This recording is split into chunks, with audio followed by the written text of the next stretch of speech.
Irán reiteró que habrá represalias por el ataque a su embajada en Damasco, en el que perdieron la vida varios miembros de la Guardia Revolucionaria. Israel y Washington se encuentran en alerta máxima. Con esta noticia comenzamos el informativo en Deutsche Welle. Yo soy Carol Guerrero, los saludo desde Berlín. Arrancamos con titulares. Teherán asegura que la respuesta al ataque a su embajada en Siria se llevará a cabo en el momento oportuno, con la precisión y la planificación necesarias y con un máximo de daños para el enemigo para que lamente sus actos. Irán culpa a Israel y también a los Estados Unidos por este ataque. A punto de que se cumplan 6 meses de los ataques terroristas perpetrados por Hamás en Israel, aumenta la presión sobre el gobierno de Benjamín Netanyahu para que alcance un acuerdo con Hamás y para que se celebren nuevas elecciones.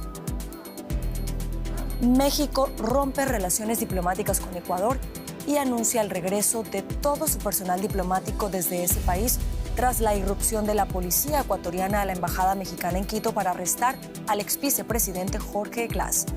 La OEA ha hecho un llamado al diálogo.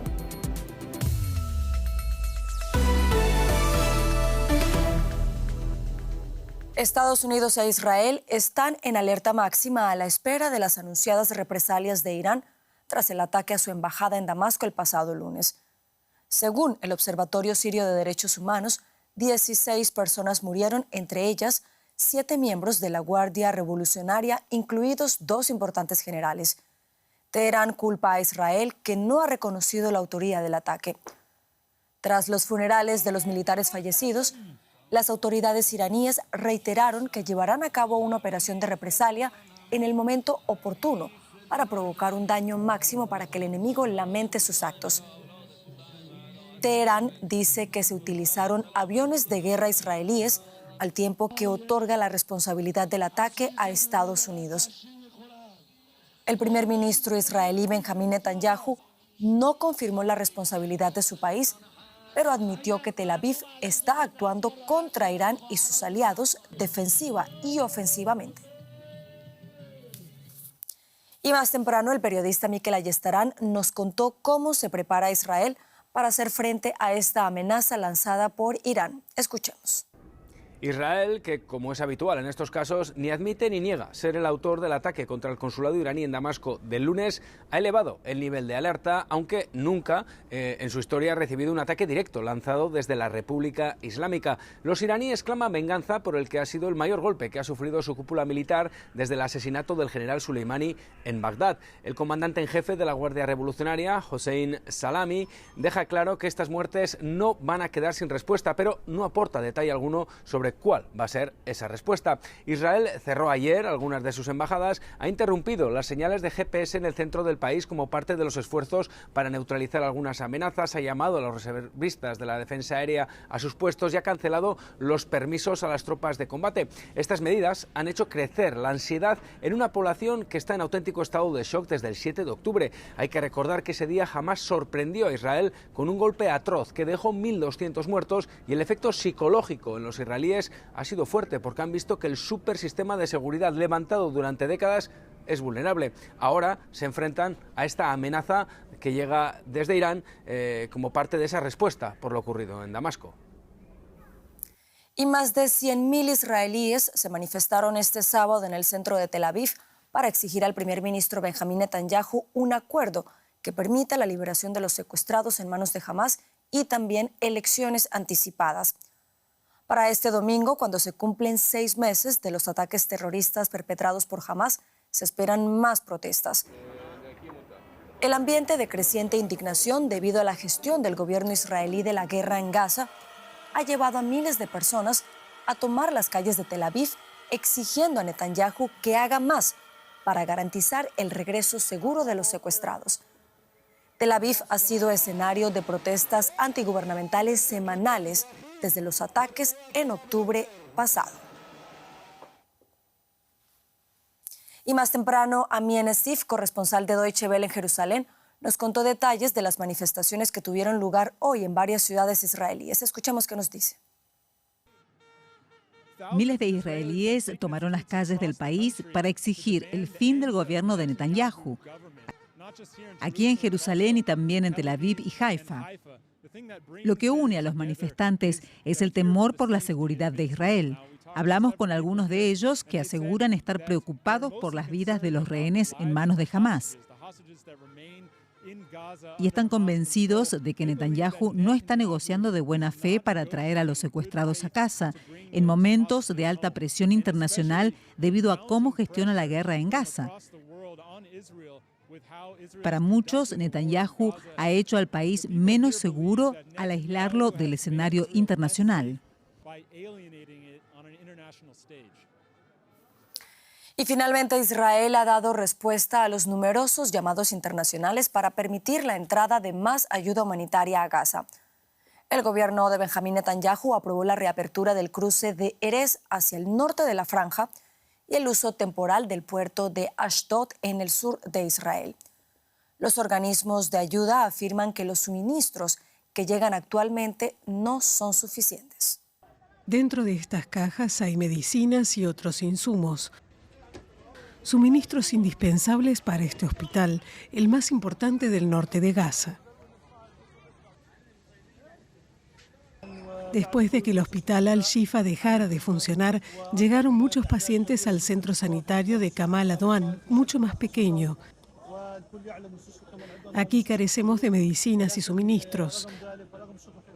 Recurrimos a organizaciones internacionales como la OMS y gracias a Dios recibimos aprovisionamientos.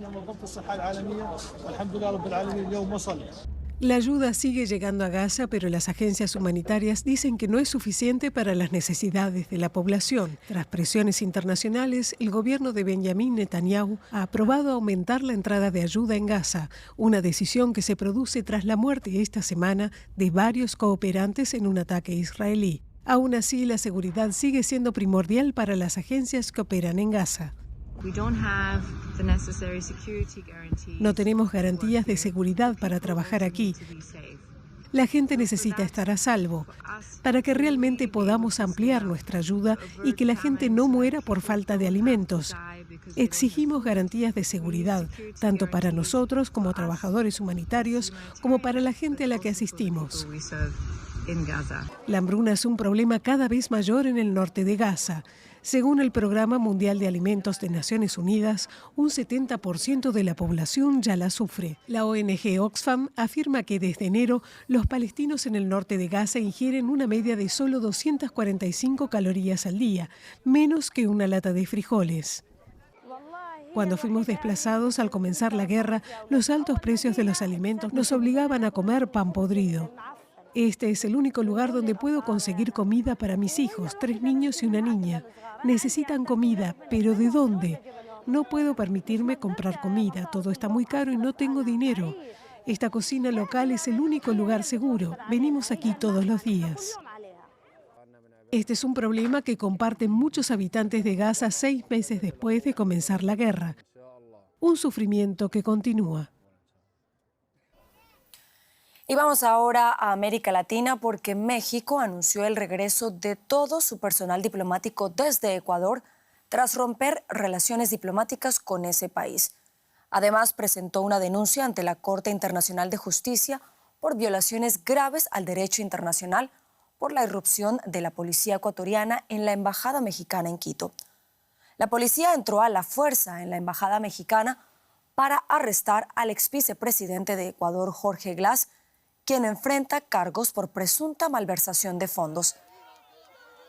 Glass fue llevado recientemente a la cárcel de máxima seguridad de La Roca. El gobierno de Nicaragua también anunció que rompe sus relaciones diplomáticas con Ecuador, mientras que varios países de América Latina, entre ellos Colombia, Argentina y Chile, han condenado este incidente. Y siguiendo el desarrollo de estas tensiones diplomáticas entre Ecuador y México, se encuentra el periodista Ramiro Carrillo, a quien saludamos a esta hora en Quito. Ramiro, ¿qué se dijo en esa conferencia de prensa que ha tenido lugar en el Ministerio Ecuatoriano de Exteriores a propósito de estas tensiones con México? Sí, un cordial saludo. En efecto, el Ecuador justificó su acción de ingreso a la Embajada Mexicana en Quito, Ecuador, aduciendo que había unos indicios de una fuga real inminente de quien se encontraba ahí, el ex vicepresidente de la República, Jorge Glass. Y además justificó el hecho de ingreso porque debía cumplir una orden de prisión, de detención emanada por la Corte Nacional de Justicia que obligaba a cumplir esa disposición legal por parte del gobierno ecuatoriano. Estos dos factores se suman a una crítica que hiciera la canciller Gabriela Sommerfeld en el sentido de que es ilícita la actuación del gobierno mexicano tanto en proteger como huésped y luego al conceder un asilo político al señor Jorge Glass, ya que eso no está amparado para quienes han cometido delitos comunes, según dijo la canciller, y asimismo para quienes tienen sentencias e indagaciones ejecutoriadas. En ese sentido se justificó, la canciller dio algunos otros pormenores respecto a la situación, pero no dijo nada respecto a los pedidos de abrir un diálogo con el gobierno mexicano para superar esta situación. Este es un pronunciamiento importante que hiciera esta tarde el gobierno ecuatoriano. Bueno, Ramiro, ¿y qué nos puedes contar sobre las reacciones, no solo a nivel interno, sino también las regionales tras esta irrupción de la policía ecuatoriana a la embajada mexicana? ¿Qué detalles nos puedes dar tú al respecto? Bueno, sí, las consideraciones son diversas, de condena de parte de quienes se denominan los gobiernos progresistas de la región. No ha habido un registro de apoyo o de entender la disposición del gobierno ecuatoriano. En todo caso, eso se estará desenvolviendo en los próximos días, próximas horas, y habrá diversos pronunciamientos que configuren el impacto que ha tenido esta actitud del gobierno ecuatoriano ante una embajada de un país extranjero, de México concretamente. Pues seguiremos con mucha atención esos pronunciamientos. Ramiro Carrillo, en Quito, gracias por estas informaciones. Siempre a la orden. Hasta pronto. Vamos ahora con un resumen de otros hechos que también son noticia en esta jornada.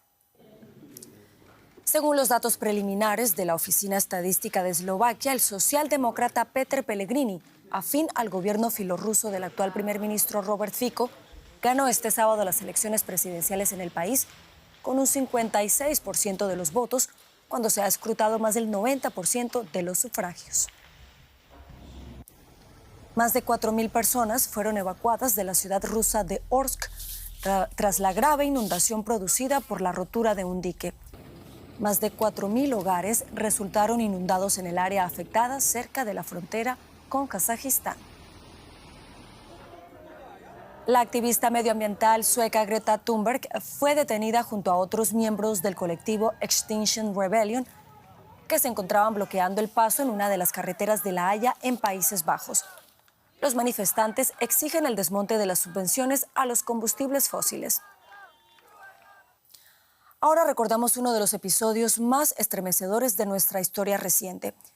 Este domingo se cumplen 3 décadas del inicio del genocidio de Ruanda, en el que fueron asesinadas 800.000 personas en tan solo 100 días. Les advertimos que las siguientes imágenes pueden herir sensibilidades.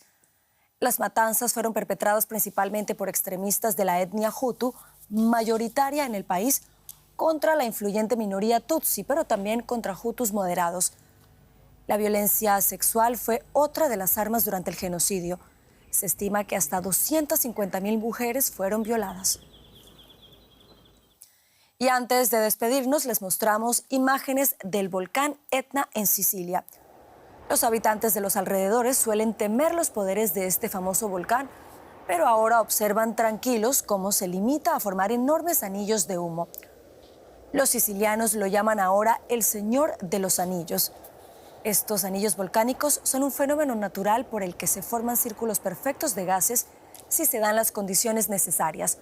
Los científicos afirman que el Etna emite más gases que ningún otro volcán en la Tierra.